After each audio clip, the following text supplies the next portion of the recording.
Assalamualaikum warahmatullahi wabarakatuh. Bagaimana kabarnya teman-temanku semuanya?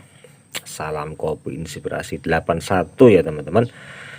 Baik, kali ini saya akan menjelaskan kepada teman-teman semuanya mengenai pirit ya teman-teman. Bagaimanakah tanah yang berpirit dan apa dampak dengan kelapa sawit kita dan bagaimana cara penanggulangannya. Di depan kita sudah ada satu gambar yang saya desain sendiri ya teman-teman. Ini adalah sebuah potongan tanah yang mana di sini sudah saya gambarkan juga dengan paritnya dan juga ada lapisan piritnya. Dan kemudian di sisi kiri di sini ada ukuran 0 ya sampai 120 cm ya. Jadi dari 0, 10, 20, 30, 40, 50 dan seterusnya sampai 120 cm. Nah, yang sering ditanyakan itu biasanya mengenai tanah yang berpirit pada lahan rawa atau lahan itu pasang surut, atau intinya di atas lahan ini atau di atas tanah ini itu mengandung air ya. Ini agak rumit untuk penyelesaiannya. Tapi kalau lahan itu kering-kering saja pada lahan yang mineral yang tanahnya di bawahnya itu mengandung pirit, itu tidak ada masalah ya teman-teman ya. Misalkan kedalamannya piritnya itu 30 cm di sini atau 60 cm di sini atau bahkan 120 cm di sini, sangat jauh sekali dari permukaan. Itu tidak ada masalah. Kenapa? Karena kalau di bawah tanah itu tidak akan pernah kita gali atau tidak pernah kita bikin parit pada lahan yang notabene tanah itu tidak mengandung air pada permukaan. Karena biasanya penggalian itu dibuatkan parit seperti ini tujuannya adalah untuk menampung air agar air yang ada di atas itu bisa turun arah parit, sehingga dibuatlah parit seperti itu. Namun lahan yang mineral yang kering saja di atasnya tidak mengandung air umumnya tidak dibikinkan parit, sehingga pirit yang ada di lapisan tanah ini tidak tergali atau tidak mengalami oksidasi. Jadi memang bahayanya pirit itu apabila pirit itu terbuka ya. Nah, kalau lapisan pirit itu terbuka maka akan teroksidasi ya. Celakanya pada saat kita membuat parit itu di bawahnya ada lapisan pirit.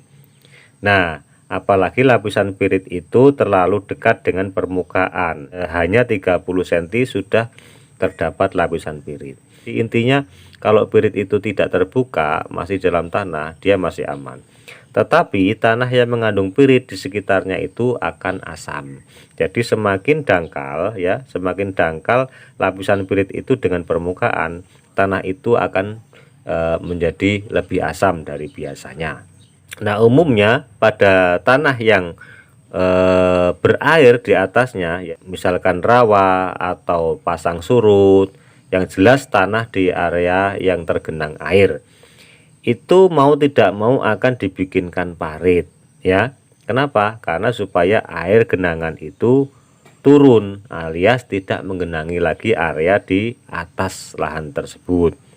Karena pada saat kita menanam sawit yang areanya itu tergenang oleh air ya, maka tanah itu kan perlu oksigen teman-teman ya.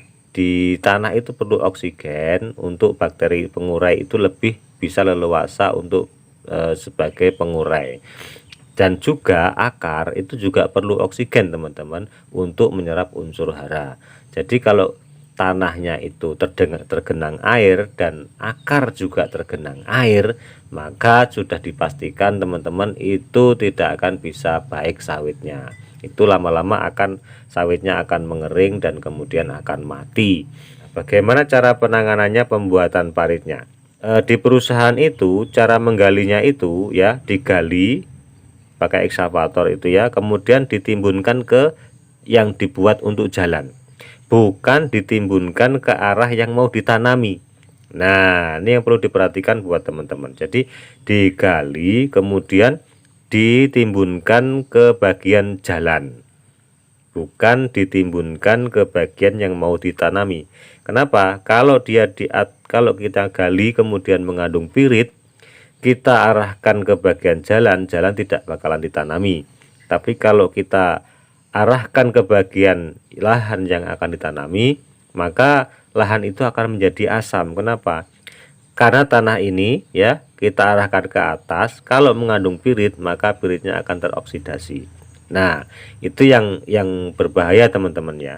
Nah, maka cara menggalinya adalah kita gali kemudian dipakai untuk menimbun jalan. Nah, seperti itu.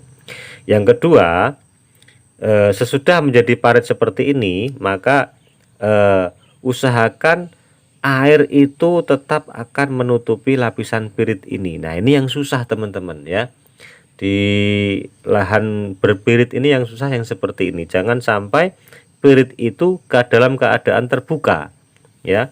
Misal contoh ini airnya kan segini teman-teman. Ini yang biru ini air ya. Airnya segini. Kemudian airnya surut. Nah, ini bahayanya pada saat kemarau biasanya akan terjadi ya.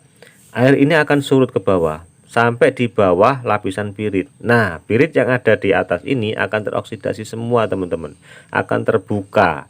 Nah, ini yang akan berbahaya bagi tanaman kita. Maka area ini akan menjadi sangat asam ketika lapisan pirit ini terbuka. Maka lapisan yang di atas ini akan teroksidasi karena tidak ada air di atasnya. Nah, untuk menjaga air ini yang susah. Nah, makanya kalau di lahan pasang surut itu memang diberikan jalur sampai ke ujung-ujungnya, sampai ke laut teman-teman ya, sampai ke sungai besar segala macam, sehingga pada saat pasang dia akan naik lagi airnya. Nah, seperti itu ya. Kemudian pada saat surut memang saya, tapi nanti pada saat sore atau sore itu pasang lagi. Inilah repotnya pada saat lahan itu berpirit dan di atasnya itu ada genangan air. Nah, ini yang perlu diperhatikan. Nah, tapi tetap harus digali teman-teman buat parit. Kenapa? Karena area di atas ini tadi mengandung air. Sudah lahannya berpirit, kemudian yang kedua adalah di atas lahan tersebut digenangi dengan air, otomatis tidak bisa ditanami. Nah, untuk bisa ditanami maka harus diparit. Nah, kalau diparit pas ada lapisan pirit, jadi memang sangat rumit dalam pengolahan lahan untuk lahan yang berpirit ini teman-teman ya. Seandainya rawa biasa tidak berpirit itu tidak ada masalah teman-teman. Yang penting sudah diparit kemudian mau diarahkan ke kiri atau ke kanan itu tidak ada masalah karena tidak berpirit. Hanya kita akan mengeringkan area permukaan saja. Tapi kalau lahan berpirit ini double masalahnya teman-teman. Yang pertama masalah air di atas ini harus dikeringkan. Yang kedua kita menjaga kondisi pirit ini agar selalu terendam air. Tidak boleh dia terbuka oleh udara bebas. Nah, begitu teman-teman ya. Jadi penjelasan singkat ini semoga bisa bermanfaat buat teman-teman dari gambar yang saya buat ini, sehingga kita bisa mereka-reka ke depannya bagaimana kita mendapatkan lahan yang berpirit seperti ini dan bagaimana perlakuannya. Nah, kita harus paham arah ke sana teman-teman ya. Sedikit video dari saya ini mungkin cukup membantu buat Anda. Intinya sawit itu tidak mau di lahan yang sangat kering sekali, dan tidak mau juga sawit itu di lahan yang sangat tergenang air penuh ya. Sehingga kita harus menanggulangi di lahan yang sangat kekeringan, dan juga kita harus menanggulangi di lahan yang sangat kebasahan ya, contohnya lahan yang tergenang dengan air seperti itu. Nah, celakanya lagi sudah tergenang air lahannya berpirit pula. Nah, ini yang menjadi PR kita buat semuanya ya. Baik, mungkin kurang puas Anda dengan penjelasan saya karena memang penjelasan mengenai lahan berpirit ini sangat kompleks, sehingga mohon maaf jika tidak terlalu komplit dalam penjelasan saya. Baik, sampai di sini penjelasan saya, semoga bermanfaat dari video pendek ini. Wabillahi taufiq wal hidayah. Semangat bertani. Assalamualaikum warahmatullahi wabarakatuh.